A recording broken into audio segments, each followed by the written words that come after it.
ಕನಸುಗಳ ಬೆನ್ನೇರಿ ಹೊರಟವರ ಕಣ್ಣೀರ ಕತೆ. ಯುಎಸ್ನಲ್ಲಿನ ಓದಿಗೆ ಕೋಟ್ಯಾಂತರ ರೂಪಾಯಿ ಖರ್ಚು.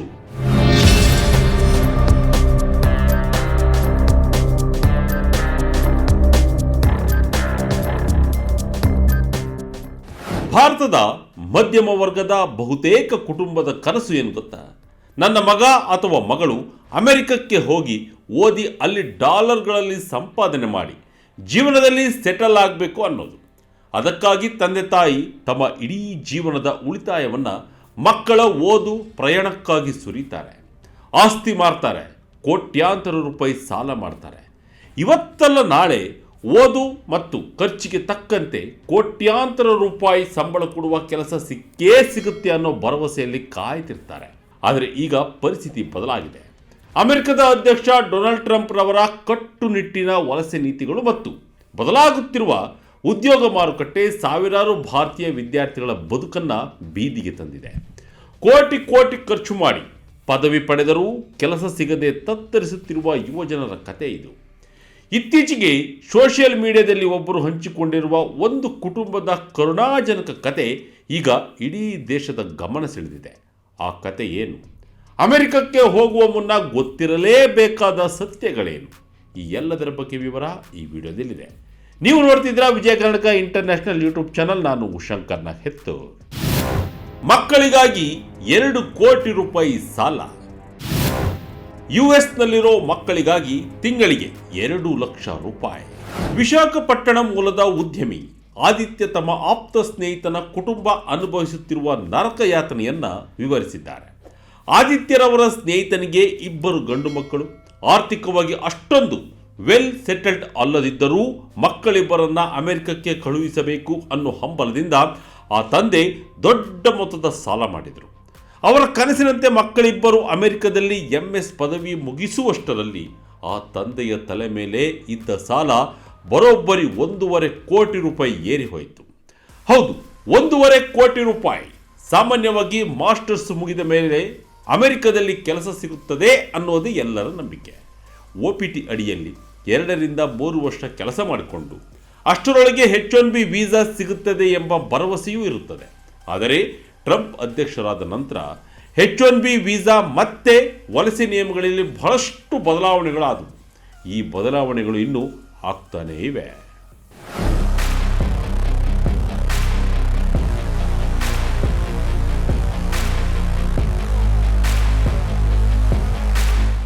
ವೀಸಾದ ಗೊಂದಲ ಮತ್ತು ಲೇ ಆಫ್ಗಳ ನಡುವೆ ಮಕ್ಕಳಿಗೆ ಯುಎಸ್ನಲ್ಲಿ ಕೆಲಸ ಸಿಗಲಿಲ್ಲ. ಈತ ಭಾರತದಲ್ಲಿ ತಂದೆಗೆ ತನ್ನ ಬಿಸ್ನೆಸ್ನಲ್ಲಿ ಲಾಭ ಗಳಿಕೆಯೂ ಇಳಿಕೆ ಆಯಿತು. ಆದರೂ ಮಕ್ಕಳಿಗಾಗಿ ಅವರು ಪ್ರತಿ ತಿಂಗಳು ಹಣ ಕಳಿಸುತ್ತಲೇ ಇದ್ದರು. ಮೊದಲು ಪಾರ್ಟ್ ಟೈಮ್ ಕೆಲಸ ಮಾಡ್ತಿದ್ದ ಮಕ್ಕಳಿಗೆ ತಿಂಗಳಿಗೆ 1 ಲಕ್ಷ ರೂಪಾಯಿ ಕಳಿಸ್ತಾ ಇದ್ದರು. ಆದರೆ ಕೆಲಸದ ಅಭದ್ರತೆಯಿಂದಾಗಿ ಮಕ್ಕಳ ಪಾರ್ಟ್ ಟೈಮ್ ಕೆಲಸ ಬಿಡಿಸಿ ತಂದೆಯೇ ಪ್ರತಿ ತಿಂಗಳು 2 ಲಕ್ಷ ರೂಪಾಯಿ ಕಳುಹಿಸಲು ಶುರು ಮಾಡಿದರು. ಕೊನೆಗೆ ಆ ಸಾಲ 2 ಕೋಟಿ ರೂಪಾಯಿಗೆ ಹೋಗಿ ಮುಟ್ಟಿತ್ತು.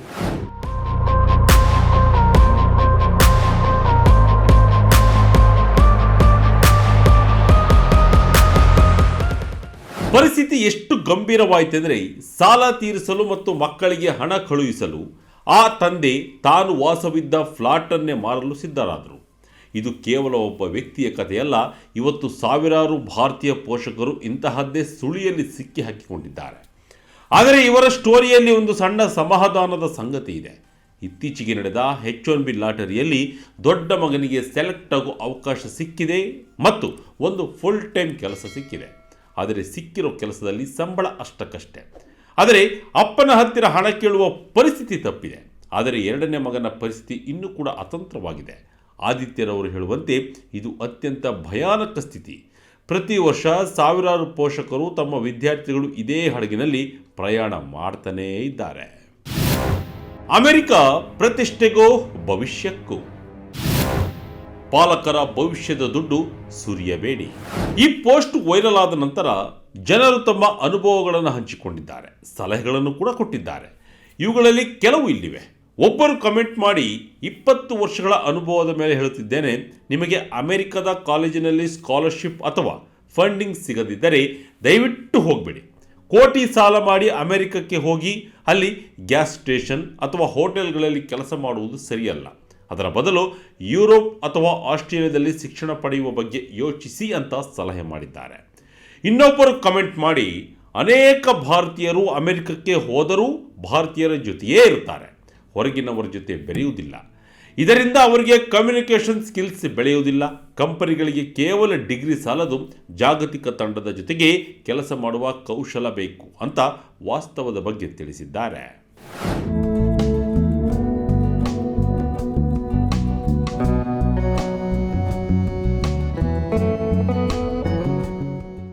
ಹಾಗೆ ಮಕ್ಕಳ ಓದು ಮತ್ತು ಭವಿಷ್ಯಕ್ಕಾಗಿ ತಂದೆ ತಾಯಿ ಸಾಲ ಮಾಡಿ ಎಲ್ಲವನ್ನು ಕಳೆದುಕೊಂಡಿರುವ ಬಗ್ಗೆಯೂ ಹಲವು ಮಂದಿ ಹಂಚಿಕೊಂಡಿದ್ದಾರೆ. 10 ವರ್ಷಗಳ ಹಿಂದೆ ಒಬ್ಬ ದಂಪತಿ ತಮ್ಮ ಇಡೀ ಜೀವನದ ಉಳಿತಾಯದ 90% ಖರ್ಚು ಮಾಡಿ ಒಬ್ಬನೇ ಮಗನನ್ನು ಅಮೆರಿಕಕ್ಕೆ ಕಳುಹಿಸಿದರು. ಹೋದ 2 ತಿಂಗಳಲ್ಲಿ ಆತ ರಸ್ತೆ ಅಪಘಾತದಲ್ಲಿ ತೀರಿ ಹೋದ. ಆ ವೃದ್ಧ ದಂಪತಿ ಈಗ ವೃದ್ಧಾಶ್ರಮದಲ್ಲಿದ್ದಾರೆ ಅನ್ನೋ ಕರುಣಾಜನಕ ಕಥೆಯನ್ನು ಹೇಳಿದ್ದಾರೆ.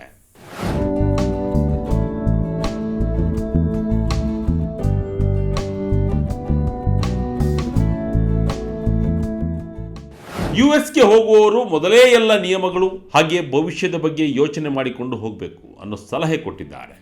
ಅಮೆರಿಕಕ್ಕೆ ಹೋಗುವ ಮುನ್ನ ಅಲ್ಲಿನ ನಿಯಮಗಳನ್ನು ಓದಿರಿ. F1 ವೀಸಾದಲ್ಲಿ ಏನೆಲ್ಲ ಮಾಡಬಹುದು, ಏನು ಮಾಡಬಾರದು ಎಂಬುದು ಸ್ಪಷ್ಟವಾಗಿದೆ.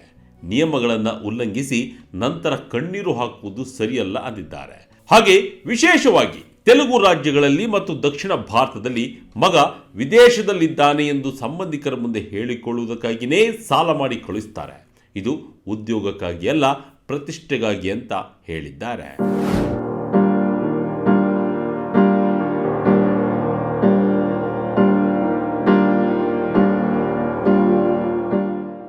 ಇದು ಕೇವಲ ಅಮೆರಿಕದ ಕಥೆಯಲ್ಲ, ಯುಕೆಯಲ್ಲಿ ಕೂಡ ಇದೇ ಸ್ಥಿತಿ ಹದಗೆಟ್ಟಿದೆ. ಪದವಿ ಮುಗಿದ ನಂತರ ಸಿಗುತ್ತಿದ್ದ ವರ್ಕ್ ವೀಸಾ ಸಮಯವನ್ನು ಕಡಿತಗೊಳಿಸಲು ಇಂಟರ್ನ್ಯಾಷನಲ್ ಸ್ಟೂಡೆಂಟ್ಸ್ಗೆ ಸ್ಪಾನ್ಸರ್ ಮಾಡಲು ಕಂಪನಿಗಳು ಹಿಂದೇಟು ಹಾಕುತ್ತಿವೆ. ಹಾಗಾಗಿ ಬರೀ ವಿದೇಶದ ವ್ಯಾಮೋಹಕ್ಕೆ ಬಿದ್ದು ಜೀವನವನ್ನು ಹಾಳು ಮಾಡಿಕೊಳ್ಳಬೇಡಿ ಅನ್ನೋದು ತಜ್ಞರ ಮಾತು. ಅಮೆರಿಕ ಇಂದಿಗೂ ಅವಕಾಶಗಳ ನಾಡು ನಿಜ, ಆದರೆ ಅದು ಕೇವಲ ಪ್ರತಿಭಾವಂತರಿಗೆ ಮತ್ತು ಸರಿಯಾದ ಯೋಜನೆ ಇರುವವರಿಗೆ ಮಾತ್ರ. ಕೋಟಿ ಕೋಟಿ ಸಾಲ ಮಾಡಿ ಅದೃಷ್ಟವನ್ನು ನಂಬಿ ಹೋಗುವ ಕಾಲ ಈಗಂತೂ ಇಲ್ಲ. ಮುಖ್ಯವಾಗಿ ಪೋಷಕರು ಮತ್ತು ವಿದ್ಯಾರ್ಥಿಗಳು ನಿಮ್ಮ ಆರ್ಥಿಕ ಸ್ಥಿತಿ ಮೀರಿ ಸಾಲ ಮಾಡಬೇಡಿ. ಸ್ಕಾಲರ್ಶಿಪ್ ಸಿಕ್ಕರೆ ಮಾತ್ರ ವಿದೇಶಿ ಶಿಕ್ಷಣಕ್ಕೆ ಆದ್ಯತೆ ನೀಡಿ. ಕೇವಲ ಡಿಗ್ರಿ ಮೇಲೆ ಅವಲಂಬಿತರಾಗದೆ ಸಾಫ್ಟ್ ಸ್ಕಿಲ್ಸ್ ಮತ್ತು ನೆಟ್ವರ್ಕಿಂಗ್ ಬೆಳೆಸಿಕೊಳ್ಳಿ. ಪ್ರತಿಷ್ಠೆಗಾಗಿ ಮಕ್ಕಳ ಜೀವನವನ್ನು ಮತ್ತು ನಿಮ್ಮ ಹಿರಿಯ ವಯಸ್ಸಿನ ಉಳಿತಾಯವನ್ನು ಪಡಕ್ಕಿಡಬೇಡಿ. ಇದರ ಬಗ್ಗೆ ನಿಮ್ಮ ಅಭಿಪ್ರಾಯವೇನು? ಕಮೆಂಟ್ ಮಾಡಿ ನಮಗೆ ತಿಳಿಸಿ. ಇದಾಗಿತ್ತು ಈ ಕ್ಷಣದ ಇಂಟ್ರೆಸ್ಟಿಂಗ್ ಸ್ಟೋರಿ. ಇದೇ ರೀತಿಯ ಸ್ಟೋರಿಗಾಗಿ Vijaya Karnataka international YouTube channel, Facebook channel follow ಮಾಡ್ತಾ ಇರಿ. ಧನ್ಯವಾದಗಳು.